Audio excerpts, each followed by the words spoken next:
నమస్తే. ఈరోజు మన స్టూడియోలో ప్రముఖ ఆధ్యాత్మికవేత్త ఆస్ట్రోన్యూమరాలజిస్ట్ శ్రీమతి జయప్రద గారు ఉన్నారు. జూలై మాసంలో కర్కాటక రాశి వాళ్ళకి ఎలా ఉండబోతుందో మేడం అడిగి తెలుసుకుందాం. నమస్కారం మేడం. నమస్తే అమ్మా, శ్రీమాత్రే నమః.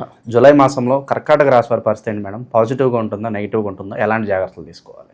పాజిటివ్ నెగిటివ్ కంటే కర్కాటక రాశి వాళ్ళకి మామూలుగా కర్కాటక రాశి వాళ్ళ లక్షణం ఏంటంటే చాలా సెన్సిటివ్ పీపుల్ వీళ్ళు. ఎంత సెన్సిటివ్ అంటే ఒక జోన్ గీసుకుని ఆ జోన్ దాటి బయటికి వెళ్ళరు వాళ్ళు. ఎందుకంటే ఆ జోన్ దాటి బయటికి వెళ్ళి బాధపడే కంటే మన జోన్లో మనం ఉంటూ హ్యాపీగా ఉండొచ్చు కదా అని చెప్పేసి, అంటే మన ఇంట్లో మనం రారాజులా బతకచ్చు, బయటికి వెళ్ళాక సేవకుల పని బతకాలేమో అని చెప్పేసి అనే ఫీలింగ్ ఉంటుంది కదా. అలాగే వీళ్ళు ఉద్యోగాలు కానీ వ్యాపారాలు కానీ వీళ్ళకి ఏది నచ్చుతుందో దాంట్లోనే ఉంటారు, దాన్ని దాటి ముందుకు వెళ్ళరు. అటువంటి లక్షణం ఈ కర్కాటక రాశి వాళ్ళకి. సో అంటే అలాంటి లక్షణం ఉండదు మేడం. సో వాళ్ళు ఉద్యోగం చేస్తారు, ఆ ఉద్యోగం కంఫర్ట్ ఉంది, ఆ ఉద్యోగాన్ని వదిలేసి ఇంకో ఉద్యోగం కోసం వెళ్ళరు, ఇంకో ప్రమోషన్ వస్తుంది, ఇంకో శాలరీ ఎక్కువ వస్తుంది, అక్కడికి వెళ్తే బెటర్ అని ఆలోచన చేయరు. ఎందుకంటే వాళ్ళు ఒక మనుషులకి కనెక్ట్ అవుతుంటారు వీళ్ళు. ఏ వ్యాపారానికి అదే డబ్బుకో దానికి కాదు, ఒక వ్యక్తిత్వానికి, ఒక సంస్థకి, అదే ఆ సంస్థలో పనిచేసే మనుషులతోటి వీళ్ళు నచ్చింది ఇంకా అంతే. అది పాజిటివ్ వైబ్రేషన్స్ వచ్చే వీళ్ళకి నేను దీంట్లోనే చేస్తాను, నాకు ఏ ప్రాబ్లం లేదు, నాకు ఇదే పర్లేదు, నాకు అంతగానే పెద్ద ఆశ లేదు అనే లక్షణం ఎక్కువగా ఉంటుంది వీళ్ళకి. ఈ సెన్సిటివ్ జోన్లోకి ఈ కర్కాటక రాశిలోని ఈ మాసంలో బుధుడు ఉన్నాడు. సో మైండ్ గేమ్ అనేది రాదు వీళ్ళకి. సో బుధుడు వచ్చి మైండ్ గేమే ఆడతాడు. ఇప్పుడు బుధుడు ఒక లక్షణం ఏంటి, ఎప్పుడు కొన్నా మైండ్తో పని చేపిస్తాడు, ఏదైనా సరే మైండ్ గేమ్ అనమాట. ఆయన ఆ క్షణాన్ని మాట్లాడడంలో వాళ్ళు మించిన వాళ్ళు. హార్డ్ వర్క్ కాకుండా స్మార్ట్ వర్క్ ఎక్కువ ప్రిఫరెన్స్ ఇస్తారంట అనుకోవచ్చు. ఎవరు? కర్కాటక రాశి వాళ్ళ హార్డ్ వర్క్ ఎక్కువగా ఇస్తారు, hard work and smart work. కాకపోతే అది నచ్చాలి వీళ్ళకి. మనసు నచ్చిన పనులు తప్ప మనసు నచ్చింది ఏ పని చేయరు వాళ్ళు. నువ్వు మనసు నచ్చి 40,000 జీతం ఏమో చేస్తారు, మనసు నచ్చింది ఇలా 2 లక్షల జీతం ఇచ్చి చేయరు వాళ్ళు. అంటే అక్కడ డబ్బుకు ప్రాధాన్యత ఇచ్చారా అంటే లేదు, వాళ్ళ వ్యక్తిత్వానికి వాళ్ళ మనస్తత్వానికి ఎక్కువ ప్రాధాన్యత వీళ్ళకి. అంటే నాకు నచ్చాలి ఏదైనా చేస్తాను, నాకు నచ్చలేదు నేను చెయ్యను, అది నువ్వు ఏమైనా చెప్పుకో నేను ఇది చేయను. అది కర్కాటక లక్షణం. ఇది అంటే కర్కాటక రాశిలో ఉండే వాళ్ళది లక్షణం అది. ఎందుకు అంటే చంద్రుడు అధిపతి దానికి. సో చంద్రుడు అధిపతి ఉండడం వల్ల ఏంటంటే చాలా సెన్సిటివ్గా ఉంటారు. పైగా వీళ్ళు ఏ పని చేయగలరంటే అందరిలో కర్కాటక రాశి వాళ్ళు అన్ని రంగాల్లో ఉన్నారు. ఈ రంగంలో ఆ రంగం కాదు, అన్ని రంగాల్లో ఉన్నవాళ్ళే. ఇప్పుడు ఉద్యోగాల్లో ఉన్నవాళ్ళు, వ్యాపారాల్లో ఉన్నవాళ్ళు ఉన్నారు, యాక్టర్స్గా ఉన్నారు, డైరెక్టర్స్గా ఉన్నారు, సింగర్స్గా ఉన్నారు, తర్వాత చాలామంది స్టోరీ రైటర్స్గా ఉన్నారు. కాకపోతే వాళ్ళకి నచ్చిన రంగం ఏదైతే నచ్చుతుందో వాళ్ళు దాన్నే ఉంటారు, దాన్ని దాటిదారు. ఇది కర్కాటక రాశి. కానీ ఈ ప్లేస్లో ఇప్పుడు ఈ మాసంలో కర్కాటక రాశిలో ఈ మాసంలో వీళ్ళకి బుధుడు రావడం వల్ల కాస్త మైండ్ గేమ్ అనేది వీళ్ళకి రావడం కొంచెం అది కాస్త వీళ్ళని ఇబ్బంది పెట్టే అవకాశం ఉంటుంది. అంటే ఇంట్లో వాళ్ళే కాస్త వీళ్ళని శత్రువులుగా చూడటము, వాళ్ళు కాస్త నువ్వు సరిగా చేయలేదు, నీకు సరిగా రావట్లేదు, నీకే అంత టాలెంట్ లేదు అని చెప్పి వాళ్ళని కొంచెం చిన్న చూపు చూడటము, కించపరచడము, అవమానించడం అనేది కాస్త కర్కాటక రాశి వాళ్ళకి ఈ మాసంలో కనిపించినప్పటికీ ఏం పర్లేదు, కాస్త ఉంటుంది. ఈ మాసంలో ఏంటంటే బుధుడు రాశిలో ఉండడం, ద్వితీయంలో కుజకేతువులు కలిసి ఉండడం. ఎప్పుడైతే కుటుంబ స్థానంలో ఒక పాజిటివ్ గ్రహం కాకుండా నెగిటివ్ గ్రహం అంటే మనకి పాపగ్రహం ఎప్పుడైతే ఉంటుందో కుటుంబంలో కాస్తంత గొడవలు, ధనం బాగా ఖర్చు అవ్వడము, వచ్చిన డబ్బు వచ్చినట్టుగా వెళ్ళిపోవడము, నీళ్ళల్లా ఖర్చు పడ్డము, ఇవన్నీ జరిగే అవకాశం ఉంటాయి. అది మంచి కావచ్చు, చెడు కావచ్చు. ఇప్పుడు గోచార ఫలితాల్లో ధనం అధికంగా ఖర్చు అవుతుందని రాస్తుంది. ఈ ధనం అధికంగా ఖర్చు అయ్యే వాళ్ళకి కొంతమందికి వివాహాలై ప్రయత్నంలో శుభకార్యాల కోసం ఖర్చు పెడతారు. కొంతమంది ఏంటంటే ఇంట్లో ఫంక్షన్స్ ఖర్చు పెడతారు, అప్పుడు కూడా డబ్బు బాగా ఖర్చు అవుతుంది. కొంతమంది ఓన్లీ దాన ధర్మాలు చేస్తుంటారు, గుళ్ళకి గోపురాలకి తిరుగుతూ ఉంటారు, అది కూడా ఖర్చు ఎక్కువ, అధికం ఖర్చు.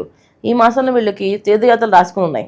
సో తీర్థయాత్ర వెళ్తే కూడా డబ్బు ఖర్చు అవుతుంది కదా, ఆ విధంగా ధనం అనేది నీళ్ళ ఖర్చు అయ్యే అవకాశం ఈ మాసంలో వీళ్ళకి ఎక్కువగా కనిపిస్తుంది. తర్వాత వీళ్ళకి వ్యయ స్థానంలో రవి, కాస్తంత తల్లిదండ్రులతో కాస్తంత ఇబ్బందులు, తల్లిదండ్రులకి కాస్త అనారోగ్య సమస్యలు రావడం కానీ, ఇంట్లో వాళ్ళకి కాస్త ఇంట్లో చుట్టాలో బంధువుల్లో కాస్తంత మాట పట్టింపులు రావడం కానీ, కాస్తంత వాదన పెరగడం కానీ కనిపిస్తుంది. ఎందుకంటే కుటుంబ స్థానంలో కుజుడు వీళ్ళకి అని సింహరాశిలో కుజకేతులు కలిసి ఉన్నారు.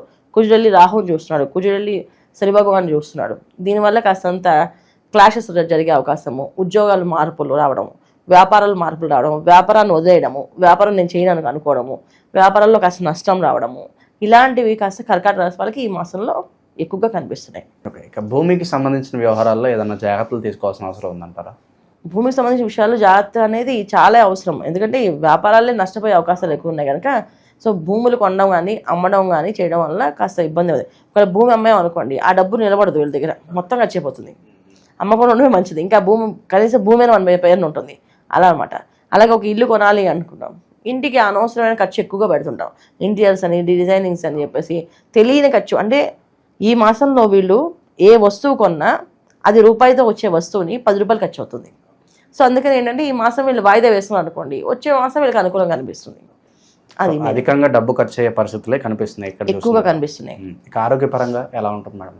అనారోగ్య సమస్య అనేది కొంచెం కనిపిస్తుంది వీళ్ళకి. ఎటువంటి అనారోగ్య సమస్య అంటే కాస్త విపరీతమైన దగ్గు, కాస్త జ్వరము, విపరీతమైన పైత్యము, అంటే స్కిన్ ఎలర్జీ, స్కిన్ ర్యాషెస్ రావడము, ఫుడ్ ఎలర్జీ రావడము, ఫుడ్ తింటే అది పడకపోవడము, స్కిన్ మొత్తం ర్యాషెస్ వచ్చి ఇలా పొడిబారిపోయి చర్మం బాగా ఉండడము, పెరుసు కట్టినట్టుగా అనిపించడము. రెండోది ఏంటంటే దగ్గు విపరీతంగా రావడం, అర్ధరాత్రి పడుకున్నా కానీ దగ్గు స్టార్ట్ అవుతుంది వీళ్ళకి, పగలంతా ఉండదు మళ్ళీ చెప్పుకోవడానికి. అలాంటి పరిస్థితి కూడా ఈ మాసంలో వీళ్ళకి కనిపిస్తుంది. ఎంత విపరీతంగా ఉంటుందంటే హాస్పిటల్కి వెళ్తే ఏమి ఉండదు, మందులు వాడినా తగ్గదు, రాత్రి పూట మాత్రం దగ్గు విపరీతంగా ఉంటుంది, నిద్రపోలేదు. ఈ విషయంగా కర్కాటక రాశి వాళ్ళకి ఈ మాసంలో కాస్త అనారోగ్య సమస్య ఇది కనిపిస్తుంది. ఒక స్త్రీ వల్ల ఏదైనా ఇబ్బంది పడే అవకాశాలను కనిపిస్తున్నాయి, వాళ్ళతో ఏమైనా జాగ్రత్తలు తీసుకోవాలంటారు ఏమన్నా? స్త్రీ వల్ల కాదు, అసలు కర్కాటక రాశి తత్వమే ఏంటంటే ఎవరి వల్లనే వీళ్ళు ఇబ్బంది పడతారు. నచ్చిన మనుషులు ఎదురు పడితే ఎక్స్ప్రెషన్స్ కనిపిస్తుంటాయి వీళ్ళ దగ్గర. మెయిన్ అయ్యో వీళ్ళు నాకు నచ్చలేదు, నేను వీళ్ళతో మాట్లాడాలి, వాళ్ళు వీళ్ళతో ఉండాలా ఉండలేనని చెప్పి ఆటోమేటిక్గా తెలిసిపోతుంది. బాగా కంఫర్టబుల్ గా లేరని చెప్పి వాళ్ళ ఫేస్ లోనే మనం తెలుసుకోవచ్చు. అంటే ఎక్స్ప్రెసివ్ ఫేస్ అనమాట, అది ఈజీగా ఐడెంటిఫై చేసొచ్చు. ఇంత కోపంగా ఉన్నారు, ఎందుకు ఉన్నారు వీళ్ళు అని అంటే అర్థమైపోతుంది వాళ్ళు నచ్చిన వాళ్ళు ఎవరు వచ్చారని చెప్పేసి. అటువంటి లక్షణాలు ఉన్నాయి కనుక కాస్త అది కొంచెం చెప్పాలంటే కాస్త బాధాకరమైన విషయమే ఆ విషయం. ప్రజెంట్ ఉన్న గ్రహస్థితి బట్టి ఎలాంటి పరిహారాలు వీళ్ళకి బాగా అవసరం అంటారు మేడం? వీళ్ళు ఎక్కువ చేసుకోవాల్సింది ఈ మాసం అంతా కొన ఏంటంటే ఎక్కువ గురువు ఆరాధన, అంటే దత్తాత్రేయుని ఆరాధన చేసుకోవడం, ఎక్కువ దత్తాత్రేయ జపం చేసుకోవడం.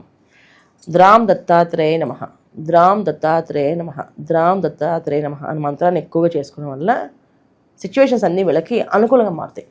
ఎటువంటి సిచ్యువేషన్ ఉండేది, అది ఎంత కష్టమైనా ఉండేయండి, ఆ కష్టం నుంచి బయటపడడానికి ఈ దత్తాత్రేయ మంత్రం ఎక్కువగా చేసుకుంటుంటే కాస్త వీళ్ళకి అనుకూలంగా జరిగి ప్రతి ఒక్క పని వీళ్ళకి పాజిటివ్గా ఉంటుంది.